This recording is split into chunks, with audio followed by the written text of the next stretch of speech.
ओम शांति। 13 जून 2026 बाबा के महावाक्य। मीठे बच्चे, बाप आए हैं सारी दुनिया से विकारों की तपत बुझाए, सबको शीतल बनाने।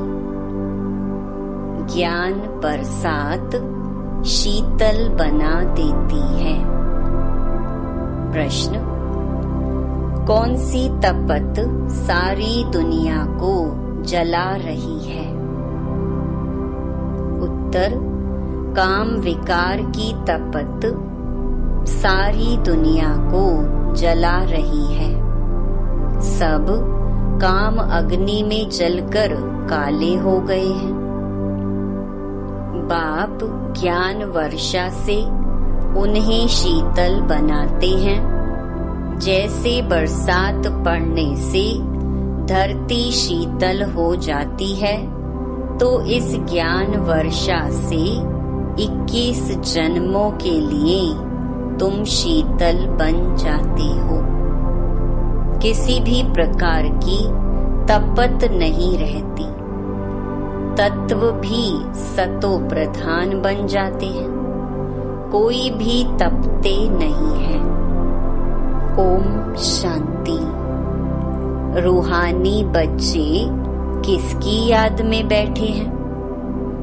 जरूर अपने रूहानी बाप की याद में बैठे हैं।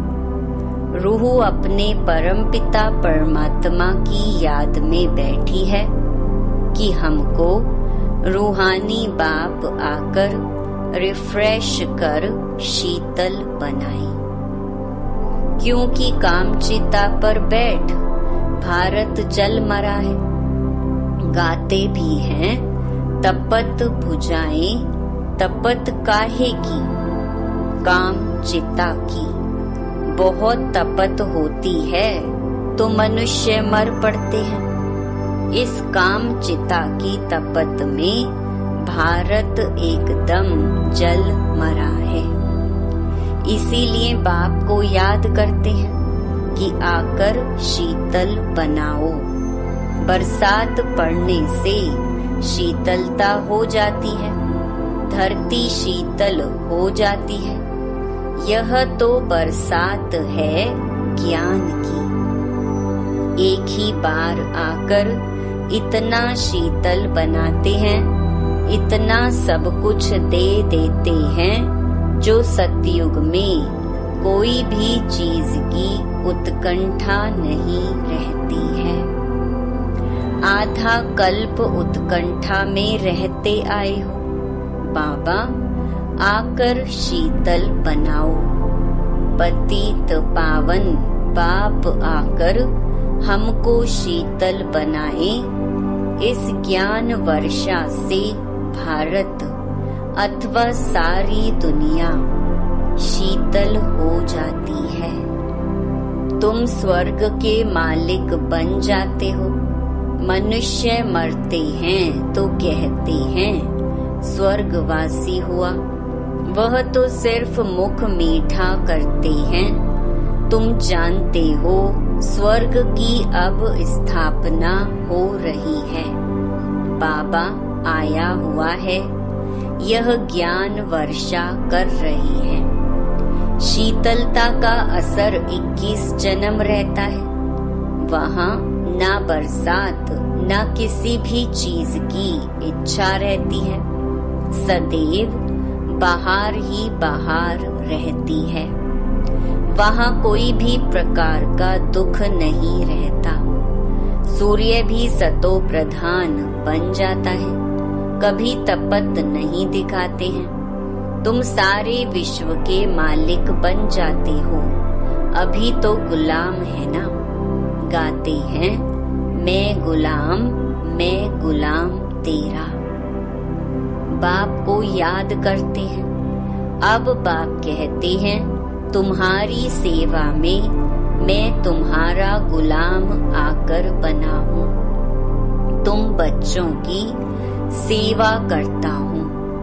पराए पतित देश पतित शरीर में मैं आता हूँ। इस पतित दुनिया में एक भी पावन हो नहीं सकता। सतयुग को पावन, कलयुग को पतित कहा जाता है, क्योंकि सब विकारी हैं। भारतवासी ही इस नॉलेज को समझेंगे जिन्होंने 84 जन्म लिए हैं, वही यह नॉलेज सुनेंगे। वह जो सतयुग त्रेता में आने वाले हैं, वही आकर ब्राह्मण बनेंगे। नंबरवार पुरुषार्थ अनुसार बाप ने समझाया है, अभी तुम ब्राह्मण वर्ण में हो, फिर वही देवता वर्ण में आएंगे। ब्राह्मण वर्ण अर्थात ब्राह्मण धर्म स्थापन करने बाप आते हैं। ब्रह्मा ब्राह्मण धर्म स्थापन करते हैं, ऐसे नहीं कहेंगे कि परमपिता परमात्मा आकर शूद्रों को ब्राह्मण बनाते हैं। यह तुम्हारी बाजोली चलती है। यह तो बहुत सहज है। तुम जानते हो यह चक्कर कैसे फिरता है। विराट रूप में ब्राह्मणों की चोटी और शिव बाबा को भूल गए हैं। कहते हैं देवता, क्षत्रिय, वैश्य, शूद्र, फिर शूद्र से देवता। अब ब्राह्मण कहाँ गए? ब्राह्मण लोग गाते भी हैं, ब्राह्मण देवताय नमः। तब प्रजापिता ब्रह्मा की वंशावली कहाँ गई? प्रजापिता ब्रह्मा का नाम कितना बाला है, चित्रों में भी कितनी भूल कर दी है। प्रजापिता ब्रह्मा की औलाद का कोई नाम निशान नहीं है। स्कूल में टीचर पढ़ाते हैं, वह फिर भी सोर्स ऑफ इनकम है। एम ऑब्जेक्ट तो जरूर चाहिए। तुम बच्चे जानते हो, उस पढ़ाई से ही मर्तबा मिलता है। पतित दुनिया में भगवान आकर पतितों को पढ़ाते हैं। बाप कहते हैं, मैं तुम बच्चों को पढ़ाकर पावन बनाता हूँ। इस पढ़ाई से इनकम देखो कितनी भारी है। आधा कल्प के लिए तुम तकदीर बनाते हो। भारत में गाया हुआ है 21 पीढ़ी। अब तुम बेहद के बाप से 21 पीढ़ी बेहद का वर्षा पाते हो। लौकिक बाप का है अल्पकाल क्षण भंगुर का वर्षा। इस बाप से तुम ऐसा वर्षा पाते हो जो पीढ़ी बाई पीढ़ी तुमको दुख नहीं रहेगा। भारत में ही बेहद का सुख था। यह ज्ञान और किसकी बुद्धि में नहीं था। यह ज्ञान देने वाला बाप जाने और जिनको देते हैं वह जाने, और न जाने कोई। ग्रंथ में भी उनकी महिमा गाई हुई है। एक ओमकार, निराकार, निरअहंकार। इसका अर्थ भी अभी तुम समझते हो। वह तो सिर्फ गाते हैं निरहंकारी। इतनी बड़ी अथॉरिटी होते हुए भी उनको कोई अहंकार नहीं है। यहाँ थोड़ी भी पोजीशन वाले होते हैं तो कितना नशा उन्हों को रहता है। वह है अल्पकाल वाले मर्तबे का नशा कि मैं फलाना हूँ। अब तुमको इस रूहानी पढ़ाई का नशा है। तुम्हारी आत्मा अभी जानती है आत्म अभिमानी बनना है, तब ही बाप को याद कर सकेंगे। बाप के साथ योग टूटने से माया का गोला लग जाता है, मुरझा जाते हैं। याद करते रहें तो खुशी का पारा चढ़ा रहे।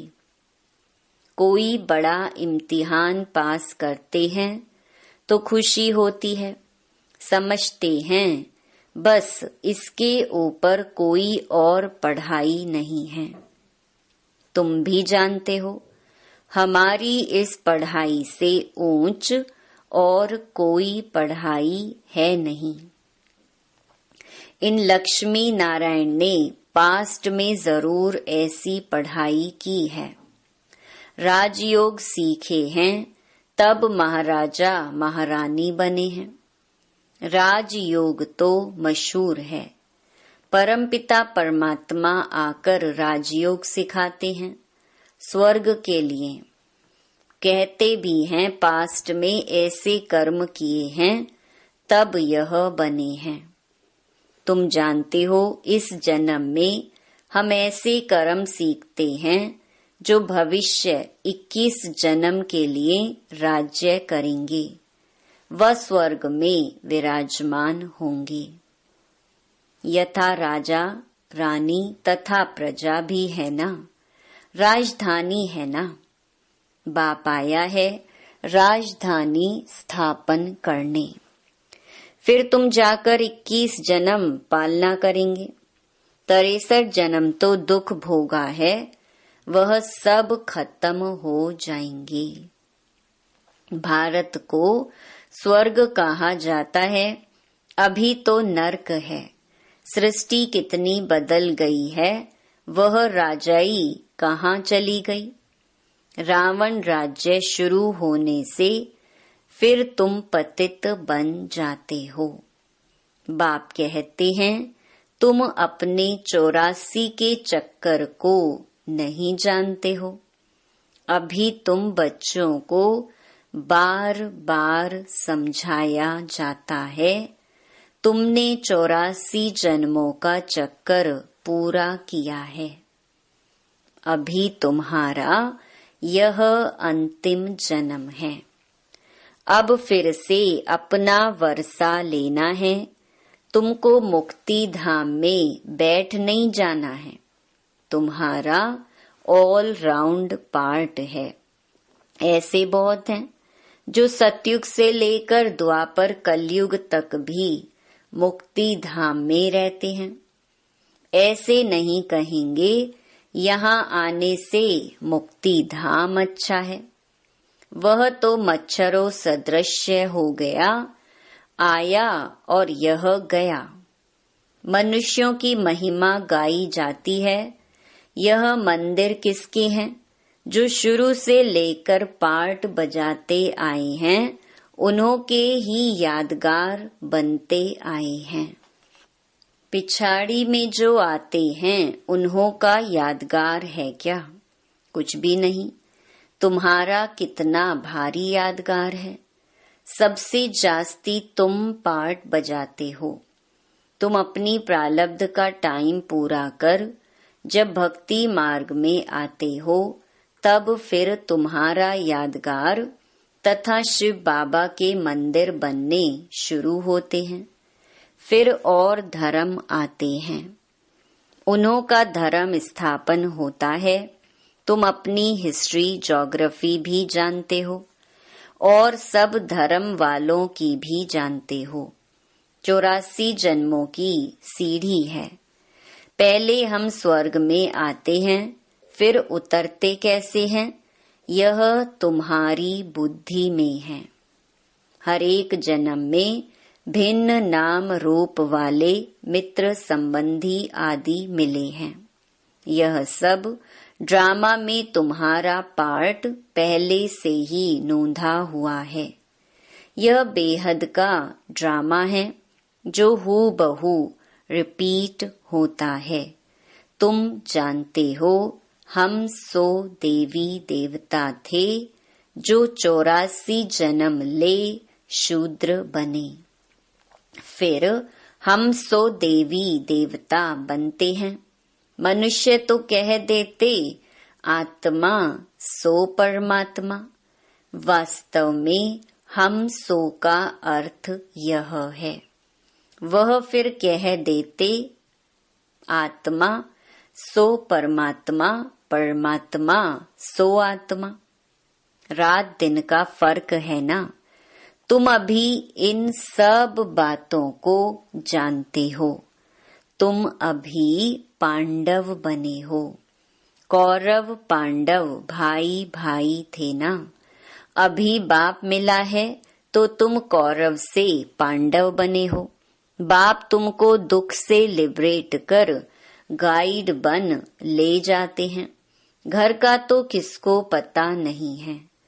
वह कहते हैं आत्मा ब्रह्म में लीन हो जाएगी। तो घर थोड़े ही ठहरा।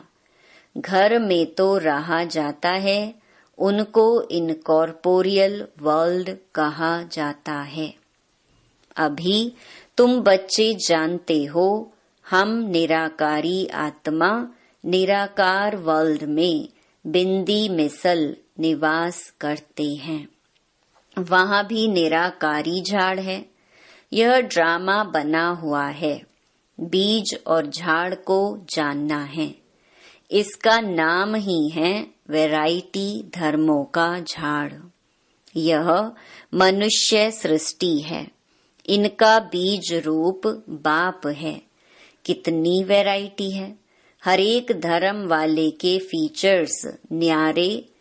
फिर यहाँ भी एक की शक्ल न मिले दूसरे से। यह भी ड्रामा बना हुआ है। कल्प वृक्ष की आयु 5000 वर्ष है। यह बाप ही समझाते हैं। मनुष्य एक्टर्स हैं। यहाँ पार्ट बजाने आते हैं। यह मांडवा है। रोशनी के लिए सूर्य चांद आदि हैं। यह कोई देवता थोड़े ही हैं। यह तो बत्तियां हैं। परंतु सर्विस करते हैं इसलिए देवता कह देते हैं। वास्तव में देवताएं कोई सर्विस नहीं करते हैं। सर्विस तो तुम बच्चे करते हो। बाप ओबीडिएंट सर्वेंट है। बच्चे दुखी होते हैं तो बाप को तरस पड़ता है। बाप आए हैं समझाने। तुम बच्चों को फिर से सो देवी देवता पद प्राप्त कराने आता हूँ। चढ़ती कला उतरती कला हर चीज की होती है। पुरानी दुनिया को तमो प्रधान, नई दुनिया को सतो प्रधान कहा जाता है। हर एक चीज नई सो पुरानी होती है। आत्मा कहती है यह शरीर भी तमो प्रधान पतित है। यह सतयुग में आत्मा और शरीर सतो प्रधान थे। माथा नहीं खपाते थे। आत्मा को अब ज्ञान मिला है। स्मृति आई है। हम 84 जन्म लेते हैं। यह राज बेहद का बाप समझाते हैं। दुख में बाप को ही पुकारते रहते हैं। रहम करो हे दुख हरता सुख करता। भारत ही सबसे सुखी था ना। भारत जैसा पवित्र खंड और कोई हो नहीं सकता। अभी बाप तुम बच्चों की झोली अविनाशी ज्ञान रत्नों से भरते हैं। कभी ऐसा बाप देखा है? कहते हैं बच्चों मैं तुम्हारे लिए वैकुंठ सौगात में लाया हूँ। तुम स्वर्गवासी थे, अब पतित नरकवासी बन पड़े हो। पावन उनको कहा जाता है जो विकार में नहीं जाते हैं। सतयुग में है संपूर्ण निर्विकारी। इस समय है संपूर्ण विकारी। बाप कहते हैं तुम भी संपूर्ण निर्विकारी थे, अब संपूर्ण विकारी बने हो। फिर संपूर्ण निर्विकारी देवता पद पाना है। बाप को याद करने से अक्षर देखो कितने अच्छे हैं, मन मना भव। मुझ बाप को याद करो तो तुम तमो प्रधान से सतो प्रधान बन जाएंगे। मैं सर्व शक्तिमान होना, मुझे याद करो। याद को ही योग अग्नि कहा जाता है, जिससे तुम्हारे पाप दग्ध होंगे, तुम पवित्र बन जाएंगे। अच्छा, मीठे मीठे सिकी लधे बच्चों प्रति मात पिता बाप दादा का याद प्यार और गुड मॉर्निंग। रूहानी बाप की रूहानी बच्चों को नमस्ते। धारणा के लिए मुख्य सार। पहला, रूहानी पढ़ाई के नशे में रहना है। बाप समान निरहंकारी बनना है। पोजीशन आदि का अहंकार नहीं रखना है। दूसरा, अपनी झोली ज्ञान रत्नों से भरनी है। संपूर्ण निर्विकारी बन देवता पद पाना है। कभी भी मुरझाना नहीं है। वरदान, स्थूल और सूक्ष्म दोनों रीति से स्वयं को बिजी रखने वाले माया जीत विजयी भव। स्वयं को सेवाधारी समझ अपनी रुचि उमंग से सेवा में बिजी रहो तो माया को चांस नहीं मिलेगा। जब संकल्प से, बुद्धि से, चाहे स्थूल कर्मणा से फ्री रहते हो तो माया चांस ले लेती है। लेकिन स्थूल और सूक्ष्म दोनों ही रीति से खुशी खुशी से सेवा में बिजी रहो तो खुशी के कारण माया सामना करने का साहस नहीं रख सकती। इसीलिए स्वयं ही टीचर बन बुद्धि को बिजी रखने का डेली प्रोग्राम बनाओ तो माया जीत विजयी बन जाएंगे। स्लोगन, निश्चय और फलक से कहो बाबा मेरे साथ है तो माया समीप आ नहीं सकती। ये अव्यक्त इशारे सदा हर्षित रहने के लिए अपनी नेचर को सरल बनाओ, सहनशील बनाओ। बाप दादा सभी बच्चों के चलन और चेहरे में, बोल व कर्म में सरलता और मधुरता देखने चाहते हैं। अगर आवेशता या थकावट के कारण थोड़ा भी बोल मधुर नहीं है, चेहरा मधुर नहीं है, सीरियस है, तो गुण संपन्न नहीं कहेंगे। कैसे भी सरकमस्टेंस हो, लेकिन मेरा जो गुण है वह मेरा गुण इमर्ज होना चाहिए। जैसे बाप दादा वैसे हूबहू वही गुण, वही कर्तव्य, वही बोल, वही संकल्प अनुभव हो, सभी के मुख से निकले, यह तो वही लगते हैं। अच्छा, ओम शांति।